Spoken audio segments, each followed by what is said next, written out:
अब फिर उसको लेने के लिए यम ने अपने दूत भेजे। तो वह कहने लगा, भैया अभी थोड़ा सा समय और दे दो, हमारे पड़ोस में हमारे पड़ोसी बीमार हैं और उनकी पत्नी भी बीमार रहती हैं, उनके छोटे छोटे बच्चे हैं, उनकी आई हुई फसल खड़ी है, अगर हम उसमें थोड़ी सी मदद कर देंगे तो उनके घर में गल्ला आ जाएगा और उनके बच्चे खा लेंगे। तो फिर उसने कहा यमराज से कि भैया अभी उसने कह दिया है कि अभी मत मुझे लेने आओ, अभी तो जो है यमराज से कहना कि हमारे पड़ोसी की तबीयत ठीक नहीं है, उसकी पत्नी भी बीमार रहती है, उसकी आई हुई फसल खड़ी है, तो मैं काट दूंगा तो उसके छोटे छोटे बच्चे बड़े हो जाएंगे, तो मुझे 4-5 साल का समय और दे दो। तो यमराज जी बोले, अरे इतना नेक इंसान कि दूसरों की मदद कर रहा है, अरे भाई छोड़ो छोड़ो, उसको भी छोड़ दो, 5 साल और देने दो उसको, उसके बच्चे बड़े हो जाने दो पड़ोसियों के, फिर ले आना।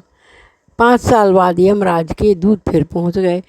तो उसने कहा, भैया आप लेने तो आ गए हो, हम चलने के लिए तैयार हैं, लेकिन हमारे यहाँ के राजा के रथ का पहिया टूट गया है और आसपास कोई भी उस रथ को बनाने वाला नहीं है। अगर राजा के रथ को नहीं बनाया गया तो राजा राजकुमारी की सगाई करने कैसे जाएंगे, इसलिए हमें कुछ समय और दे दो, तो जो है मैं इस राजा के पहिए को, जो रथ का पहिया है, उसको अच्छा कर दूं, तो राजा राजकुमारी की शादी तय करने बगल वाले राज्य में चले जाएंगे। तो यमदूत गए और यमदूतों ने कहा, महाराज वह कुछ समय और मांग रहा है। उन्होंने कहा, भाई अब क्या करना है? बोले, वो कह रहा है कि राजा के रथ का पहिया टूट गया है, अगर मैं इस पहिए को नहीं बनाऊंगा तो राजा अपनी लड़की की सगाई करने नहीं जा पाएगा। तो यमराज जी बोले, अगर मृत्यु लोक में कोई इतना अच्छा मानव है जो दूसरों की मदद करना चाहता है तो हम उसकी मृत्यु को ही टाल देते हैं, जब उसकी इच्छा होगी तब वह आ जाएगा। वो उसको अगर हमने बुला लिया तो मृत्यु लोक में दूसरों की मदद करने वाला एक सहारा टूट जाएगा। तो यमदूतों ने कहा, ठीक है।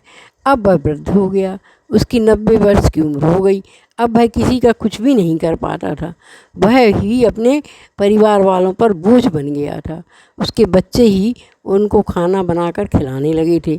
अब उसने कहा, अब हमारा जाने का समय आ गया, क्योंकि हम किसी का भला कर नहीं सकते। तो वह चिल्लाने लगा, हे यमराज जी मुझे ले जाओ, मैं अब सब पर बोझ नहीं बनना चाहता, हे यमराज जी मुझे ले जाओ, मैं किसी पर बोझ नहीं बनना चाहता। तो यमराज जी ने उसकी करुण पुकार सुनी और उसकी करुण पुकार सुनकर यम के दूत बोले, महाराज अब वह कह रहा है लोहार कि मुझे ले जाओ, मैं किसी पर बोझ नहीं बनना चाहता, अब मैं किसी की मदद नहीं कर सकता, अब मेरे शरीर में इतनी क्षमता नहीं बची कि मैं इस मृत्युलोक में किसी का भला कर सकूं, मैं अब जाकर उसको ले आता हूँ लोहार को। तो यमराज जी बोले, नहीं नहीं तुम मत जाओ, मैं जाऊँगा। तो उन्होंने कहा, ठीक है। तो यमराज जी उस लोहार को लेने पहुँच गए। तो उस लोहार से को बड़े प्यार से और अपने संग ले आए और उन्होंने ले जाके उसको बैकुंठ के दरवाजे में छोड़ दिया। तो वह कहने लगा, भाई हमें स्वर्ग ही दे दो, भगवान के यहाँ क्यों छोड़ रहे हो? अब बोले, तुम इतने सालों से क्या कर रहे थे? यही तो स्वर्ग है, जो दूसरों की मदद करता है उसकी मृत्यु भी टल जाती है, उसके जीवन के हर कष्ट भगवान हरण कर लेता है, और जो किसी की मदद नहीं करता तो उसके लिए तो कहावत है ही, कर्मगत टारी ना ही टरी, और तुम्हारी तो मृत्यु ही इतनी बार टल गई और तुम अभी तक 90 साल तक बिल्कुल स्वस्थ रहे, दूसरों का भला करते रहे, तो हमारे यमलोक में तुम्हारे लिए कोई जगह नहीं है, न स्वर्ग और न नरक। तुम तो भाई विष्णु भगवान के धाम जाने के अधिकारी हो गए हो, इसलिए तुम विष्णु लोक में जाओ। तो इस कहानी से हमें यह शिक्षा मिलती है कि जो हम अपने पुराने कर्म, पिछले जन्म के कर्म करके आए हैं, उनके हिसाब से हमारा भाग्य बना हुआ है, लेकिन अगर हम अपने भाग्य में थोड़ा सा भी सुधार कर सकते हैं तो वो कर सकते हैं सिर्फ अच्छे अच्छे कर्म करके, जो हम करना ही नहीं चाहते, अच्छे कर्म करना नहीं चाहते, भगवान की भजन करना नहीं चाहते, दूसरों की मदद करना नहीं चाहते, सिर्फ ऐशो आराम में ही जीना चाहते हैं, तो फिर बताओ हमारे भाग्य के कर्म कैसे कटेंगे।